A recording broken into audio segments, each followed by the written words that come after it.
Hello my friends, in this video we'll be taking a look at the autosomal DNA results, predicted phenotype traits, and G25 results of a Bronze Age individual from Shah Tepe burial site in northeastern Iran. Now, this burial site is located in this region right here in Gorgan in northeast of Iran. This individual's Y DNA is J1, very widespread lineage in Iran. And with G25, this individual most closely resembles modern day Iranians from Mazandaran, Iranian Zoroastrians, Iranians from Fars, and even individuals from Talish people from Azerbaijan and Kurds somehow. So that's essentially the closest people to this individual.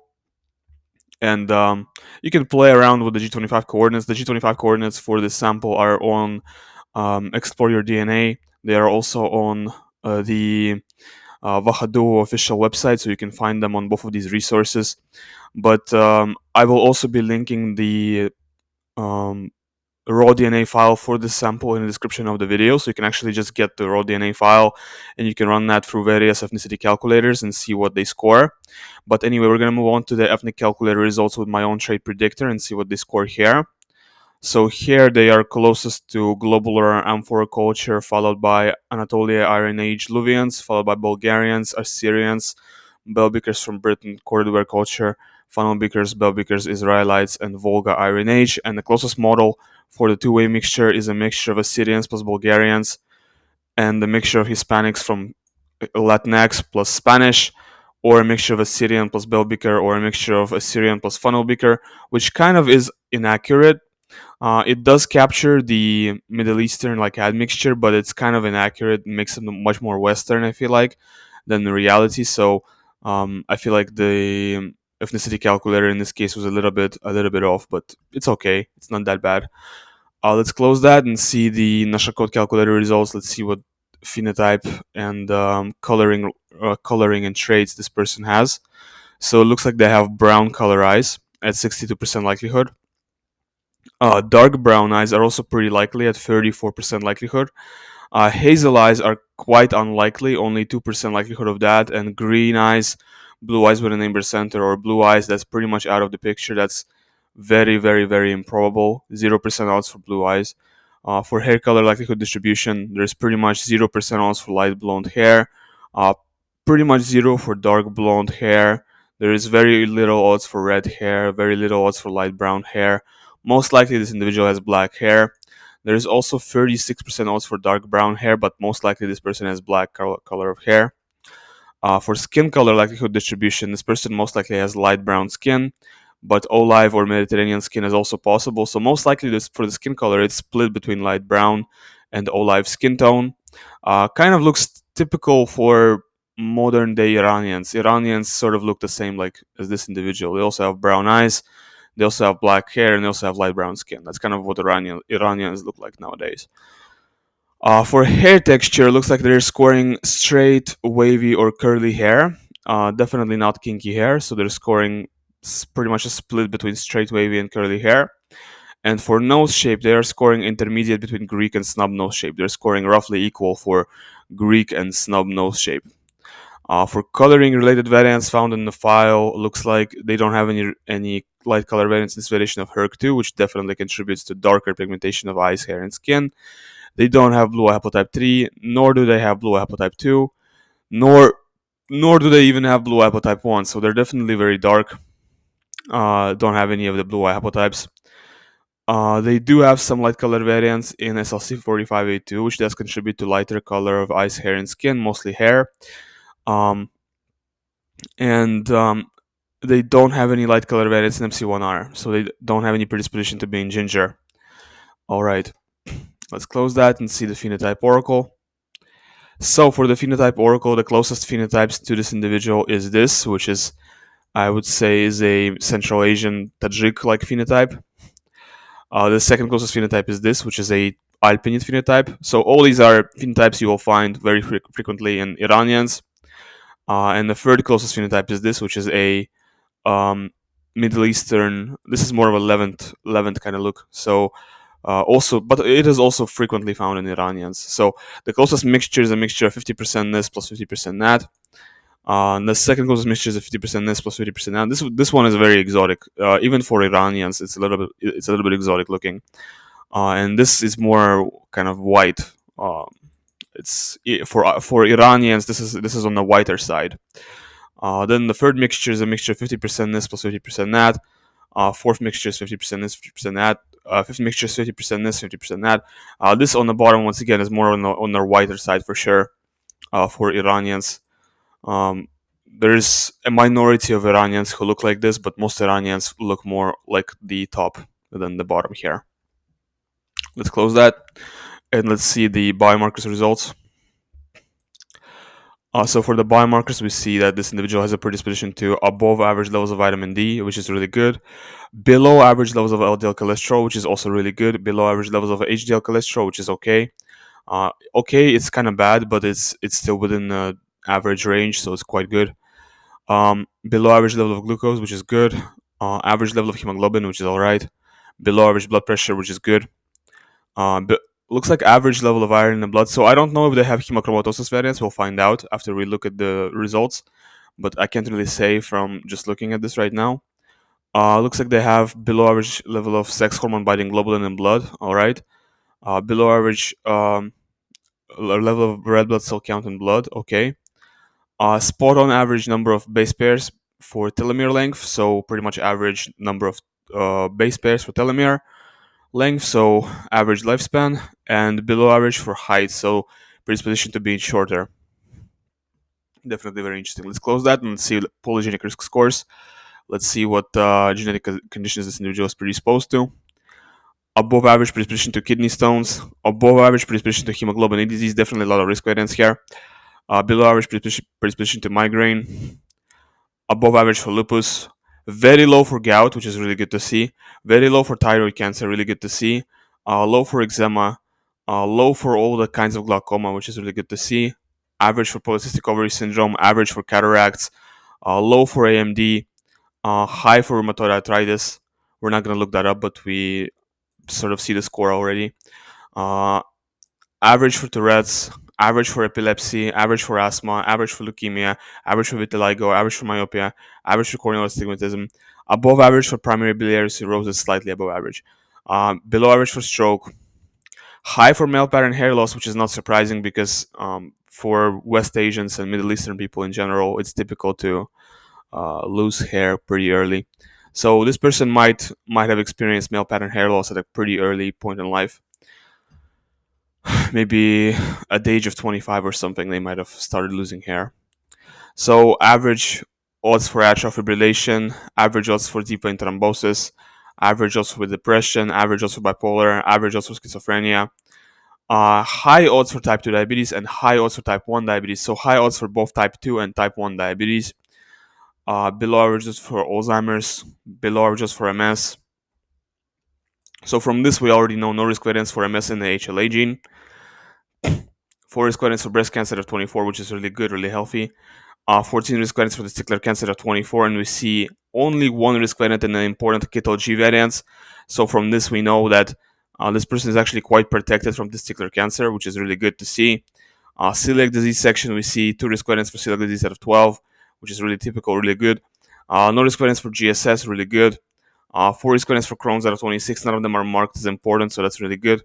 No risk variants for Riefenstein's. 1 risk variant for Parkinson's, which is really, really weird. So that's really interesting. Um, that's actually really interesting and really unusual. So this might be a risk. For Gilbert syndrome, there is an uncommon risk variant here as well. All right. Basal cell carcinoma, no risk variant found on file. Peutz-Jeghers, there is also an uncommon risk variant here as well.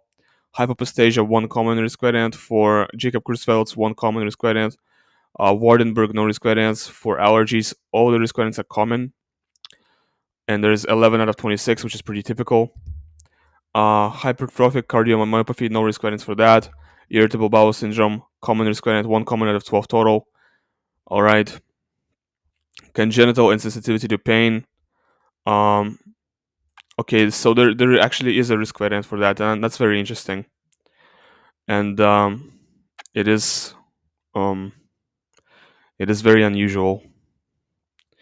All right, so there might be some predisposition to that. That's very interesting. For Brugada syndrome, no risk variance for that. For Cheshire-Collins, no risk variance for any of those. But there's a common risk variant for type 3. No uncommon risk variance for Pfeiffer syndrome. There are risk variants for familiar aortic aneurysm. I feel like those are miscalls, to be honest. I don't think they are legit, but I don't know. No risk variants for myosclerosis, and there are common risk variants for Hirschsprung disease, so they're not that big of a deal, to be honest. This one is actually this one is uncommon as well. So there's actually a lot of uncommon risk variants. I feel like most of these are miscalls. There's uncommon one for Fabry as well. Yeah, so there's no way this individual has this many uncommon risk variants for all these rare conditions. So I feel like most of these are miscalls, and no risk variants for Lifraumeni. Yeah, very interesting. All right, let's go through the monogenic results and see what they score for that. So it looks like for Warrior versus Warrior, they score mostly Warrior, excuse me. Quicker dopamine reuptake, lower dopamine levels, and higher stress resiliency. They score 50% for that. Definitely very un-European to score that, but it is what they score. So based on new genotypes and combed MAOA and MAOB, which is very interesting. They score Warrior for this panel, despite having AA and combed Valmet variation, which is really, really cool. Let's actually go through that. How did they end up scoring this? So they scored AA in Comsval Met, which means that if they uploaded this to like CodeGen would say they are Warrior, but they have this genotype also in Combed, which means Warrior, right? Um, they have this genotype, which means Warrior in MAOA, and they have this genotype in MAOA, which also means Warrior, and they have a bunch of other genotypes here that also mean Warrior. So if you look at the whole panel together, they are a Warrior. But if you look at this one genotype in Combs Met, then they are a Warrior, right? So it's funny. Yeah, if you consider just this one genotype in Combs Met, then they are a Warrior. But you have to look at the whole thing together, and if you look at the whole thing together, they are definitely a Warrior. So this person is a Warrior overall. For dopamine D2 receptor sites in panel, looks like they have a predisposition to intermediate or higher number of dopamine D2 receptor sites. Definitely very cool. So slight predisposition to such conditions as bipolar and schizophrenia.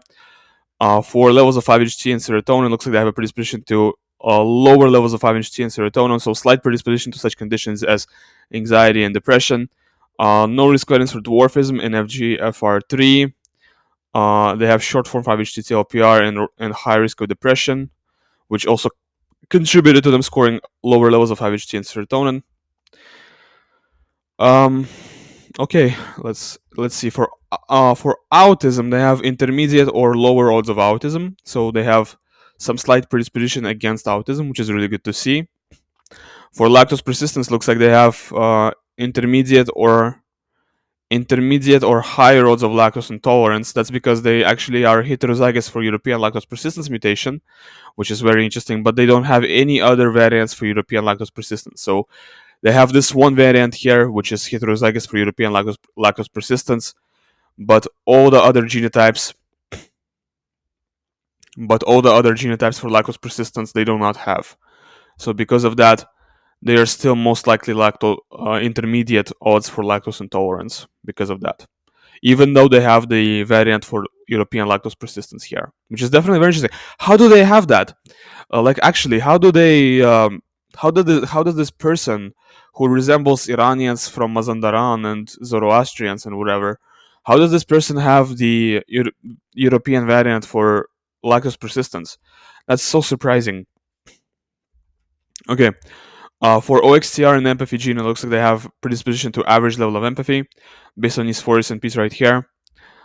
For diabetes, let's see. So they have this genotype right here in HLA, which leads to 5 times the odds of type 1 diabetes. So this, I suspect, is going to impact the HLA gene panel. We're going to see some risk variants in the HLA gene panel.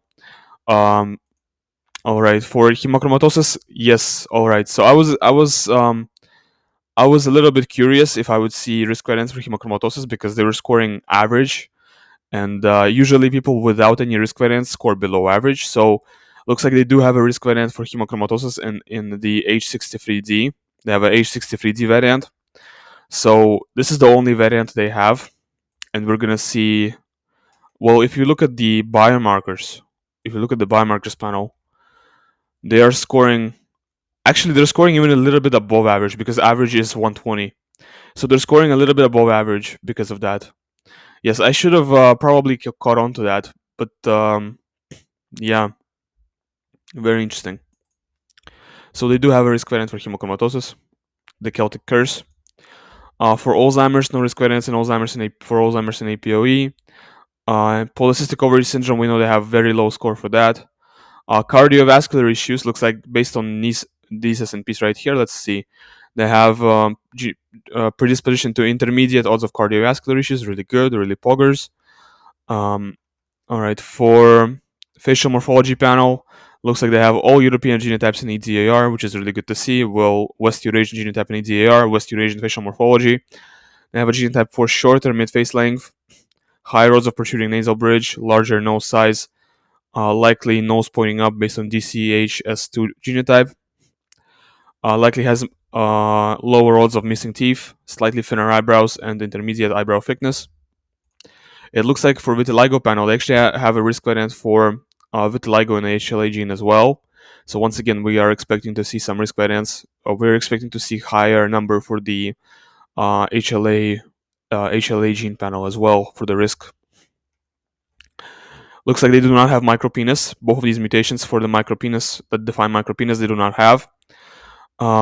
They have a mix of muscle types, likely more sprinter rather than endurance athlete.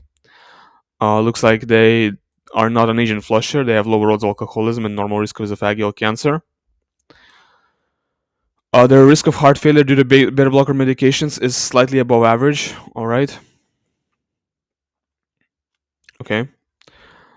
Let's see. They have 0 risk variance for pain hypersensitivity out of 10 total. So we remember they were scoring. They score 0 variance for pain hypersensitivity. That's when you're overly sensitive to pain. But if you look at the polygenic risk scores, and we see there's a pain insensitivity to pain, they actually have a risk variant for that. That is also an SCN9A gene as well, by the way. So that's different though. Insensitivity is when you are not sensitive to pain at all. So that's the reverse of that. And that is also in the SCN9A gene, it's in the same gene. That's definitely quite interesting. All right. For albinism in the typical traits panel, I'm not seeing any risk variance for albinism, also not a carrier of Melanesian blonde hair variants.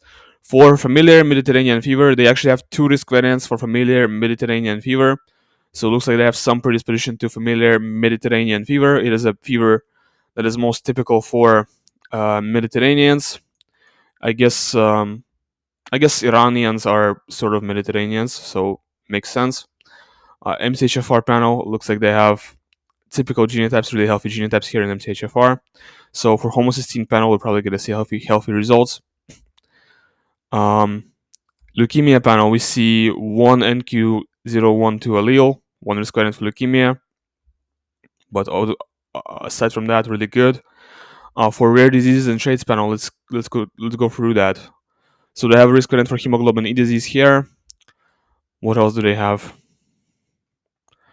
Let's go through that. They have a genotype that increases the odds of rheumatoid arthritis, a genotype that increases the odds of ankylosing spondylitis, increases the odds of rheumatoid arthritis. We remember they were scoring high for rheumatoid arthritis. Increases the odds of Addison's disease, but that's it pretty much, nothing else.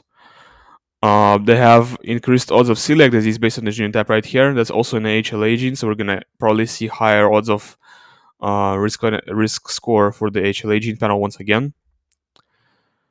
Okay, androgen receptor gene panel looks like no Riefenstein syndrome, and we went over that already. So typical or higher odds of baldness. No risk variance for Crohn's disease in Crohn's disease panel. No risk variance for Canavan syndrome, HIV and AIDS panel. They got 2 protective variants here, which leads to a 90% reduction in HIV viral load. Definitely really good. So they're quite protected from HIV. For the HLA gene panel, as I was expecting, they are scoring intermediate or slightly higher odds of autoimmune disease. So they're definitely quite predisposed to various autoimmune conditions, which also plays a role in the polygenic risk score for lupus and asthma and type 1 diabetes. So I think they were scoring high for all 3 of these conditions. So yeah, they're quite predisposed to various autoimmune disorders. celiac disease as well. So there's quite a lot of conditions they're predisposed to. Okay, Addison's disease, a lot of conditions. For MTRR gene panel, looks like they have one risk variant here for disorders of intracellular collagen metabolism, one risk variant here. Aside from that, no risk variants for that. CBS panel looks like they have predisposition to intermediate homocysteine levels. Actually, they're scoring higher for the lower homocysteine levels than they are for elevated, so that's really good as well. As I was saying, they have a predisposition to lower levels of homocysteines. That is despite them finding a risk variant for homocystinuria in the file, which is very interesting. And I feel like that's a miscall once again. So this file has been having there's been a lot of rare variants found in this file for various conditions, and I don't trust any of them. I feel like all of these are miscalls. Um, so I don't really trust any of these rare variants that were found in this file, to be honest. So, and this actually contributes to the score as well. So if this wasn't in the file, this person would be scoring a lot lower for the elevated homocysteine levels and a lot higher for the lower. So this I feel like this ruined the score a little bit, but whatever. Because I don't think this is real. I think this is a fault of the file. I think it's a faulty file, but whatever. For muscular dystrophy myopathies, looks like they don't have any risk variants for that. They do have 2 risk variants for adrenoleukodystrophy. Once again, I mean, this is once again, I feel like a miscall in the file, because there is no way this person has 2 risk variants for ADL. This is something so uncommon, and it's just no. All right, color blindness panel, no risk variants for that. In any of the 3 genes. All right, good to see.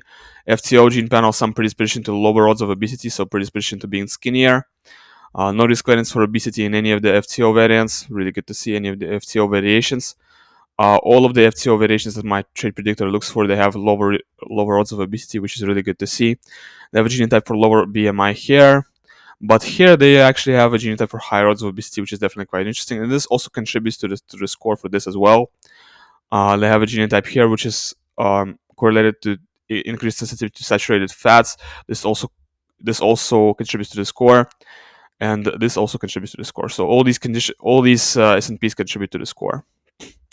For syncope panel, based on 7 SNPs, they have slightly below average also syncope. And for biotrace panel, let's go through some of this. They have dry earwax, no body odor, and likely Asian ancestry. Definitely very exotic genotype for somebody of Iranian ancestry. Like Iranians are not really East Asian whatsoever, but this seems to be an East Asian genetic trait that this individual has. So dry earwax and reduced body odor. All right. Looks like they have what else? Highest odds of motion sickness. Definitely very interesting. Intermediate predisposition to anger. And less able to detect beta iodine floral fragrance. Definitely very cool. Let's go through.